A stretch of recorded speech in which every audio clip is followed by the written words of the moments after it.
ਕਿਹਦੀ ਹੱਥ ਕਰੀ ਸਾਲੇ ਜੇਲੋਂ ਆਉਂਦੇ ਆ ਕਿ ਸਹੁਰੇ ਦੇ ਘਰੋਂ ਆ ਰਹੇ ਗਰਮ ਕਰਕੇ ਪਾਉਂਦੇ ਉਹ ਤਮੀਜ਼ ਨਾਲ ਗੱਲ ਕਰ ਮੇਰੇ ਨਾ ਦੁਨੀਆ ਜੇਲ੍ਹ ਚ ਰਿਹਾ ਇੱਕ ਸੱਚ ਦੱਸੋ ਕਿਉਂ ਦੂਸਰਾ ਤੈਨੂੰ ਆਉਣਾ ਨਹੀਂ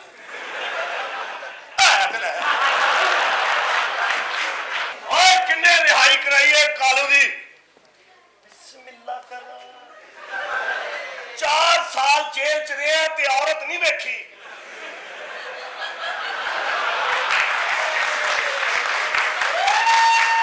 ਮੈਂ ਔਰਤ ਨਹੀਂ ਜੋਬਨ ਤੁਸੀਂ ਕੀ ਕਰਦੇ ਹੋ ਮੈਂ ਸੱਪ ਫੜਨੀ ਆ ਔਰ ਮੇਰੀ ਚੈੱਕ ਬੁੱਕ ਲਿਆ ਚੈੱਕ ਬੁੱਕ ਹਾਂਜੀ ਉਹ ਕੀ ਕਰਨੀ ਹੋ ਸਾਰੇ ਸੱਪ ਫੜੋਗੇ ਤੇ ਪੈਸੇ ਦੇ ਲੱਗਣੇ ਹੀ ਲੱਗਣੇ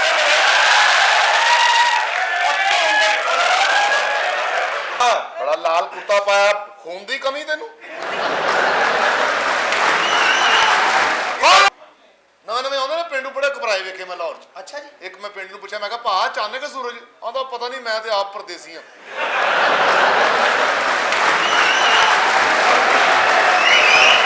ਕਰਦੇ ਕੀ ਹੋ ਮੁਹਤਰਮਾ ਤੁਸੀਂ ਮੈਂ ਸੱਪ ਫੜਨੀ ਆ ਅੱਜ ਕੱਲ ਤੇ ਵੈਸੇ ਸਰਦੀ ਏ ਟਾਈਮ ਲੱਗਦਾ ਹੋਣਾ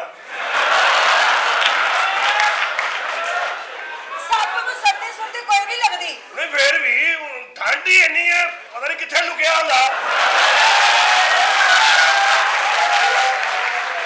ਨਹੀਂ ਅਸੀਂ ਬੀਨ ਵਜਾਣੇ ਉਸੇ ਵਕਤ ਬਾਹਰ ਆ ਜਾਂਦੇ ਨੇ ਅੱਛਾ ਤੇ ਤੁਸੀਂ ਬੀਨ ਪਹਿਲੇ ਸੱਪ ਨੂੰ ਵਹਾਉਂਦੇ ਹੋ ਜਾਂ ਸਿੱਧਾ ਹੀ ਵਜਾਉਂਦੇ ਹੋ ਦੇਖੋ ਮੈਂ ਜੀ ਕਰਦੇ ਫੜਨੇ ਆ ਅੱਛਾ ਜੀ। ਤੁਹਾਨੂੰ ਨਜ਼ਰ ਆ ਰਹੀ ਹੈ ਹਾਂ, ਤੇ ਇਹ- ਨਾਲ ਵੱਜ ਵੀ ਰਹੀ ਹੈ ਅੱਛਾ ਬੀਨ ਤੁਸੀਂ ਫੜਦੇ ਹੋ ਹਾਂ ਤੇ ਸੱਪ ਵਿਚਾਰਾ ਕੀ ਕਰੇਗਾ ਫਿਰ ਇੱਕ ਹੱਥ ਨਾਲ ਬੀਨ ਇੱਕ ਹੱਥ ਨਾਲ ਸੱਪ ਫੜਾਂਗੀ ਨਹੀਂ ਮੈਂ ਕਿਹਾ ਸਰਦੀ ਏ ਸੱਪ ਪਤਾ ਨਹੀਂ ਕਿੱਥੇ ਲੁਕੇ ਹੁੰਦੇ ਨੇ ਚਲੋ ਅਸੀਂ ਸੱਪ ਨੂੰ ਪੁੱਛ ਲੈਣੇ ਦੱਸੋ ਜੀ ਤੁਸੀਂ ਗੱਲ ਸੱਪ ਦੀ ਖਰਾਬ ਕਰ ਰਹੇ ਹੋ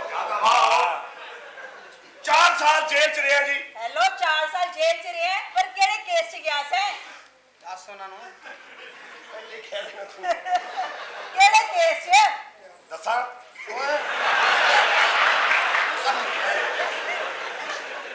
ਵਾਲਿਆ ਤੇਰਾ ਖੂਨ ਵੀ ਛੇਤੀ ਨਿਕਲਣਾ ਵਾਲ ਤੇਰੇ ਨਿਕਲੇ ਗਏ ਆ ਨਹੀਂ ਕੋਈ ਇਹ ਚ ਮੇਰੀ ਅੰਮੀ ਦੇ ਸੀਕ੍ਰੇਟ ਡਾਕੂਮੈਂਟਸ ਨੇ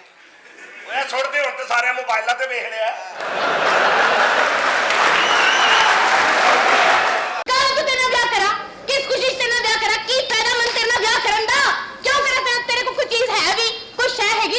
वैसे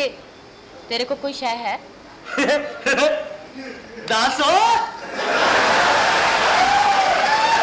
ਡਾਕਟਰਾਂ ਦਾ ਕੀ ਇਤਬਾਰ ਤਾਇਆ ਕਿਉਂ ਜੀ ਇੱਕ ਡਾਕਟਰ ਕੋਲ ਮੈਂ ਗਿਆ ਕਹਿੰਦਾ ਕੀ ਬਿਮਾਰੀ ਮੈਂ ਕਿਹਾ ਡਾਕਟਰ ਸਾਹਿਬ ਮੈਨੂੰ ਠੰਡ ਬੜੀ ਲੱਗਦੀ ਆ ਮੈਨੂੰ 2 ਸਵੈਟਰ ਲਿਖਤੇ ਲੇਡੀ ਡਾਕਟਰ ਸਾਹਿਬ ਆਏ ਨੇ अस्सलाम साहब वालेकुम सलाम इन्ना कमजोर लगता सुके दूध वाले का मुंडा है सूखा माफ कर डब्बे का दूध मत पिया कर अच्छा जी इतना कमजोर क्यों है तू मैं दंदियां कटन दे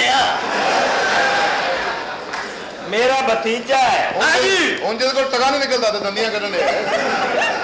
असल च मैं इंदा ताया ते ये मेरा भतीजा है तुसी दो भी रिश्तेदार हो ਆ ਕੇ ਦੋਵੇਂ ਤਾਇਆ ਭਤੀਜਾ ਤੇ ਦੋਵਾਂ 'ਚ 20 ਕਿਲੋ ਗੋਸ਼ ਨਹੀਂ ਨਿਕਲਣਾ को ढोल का सास हाँ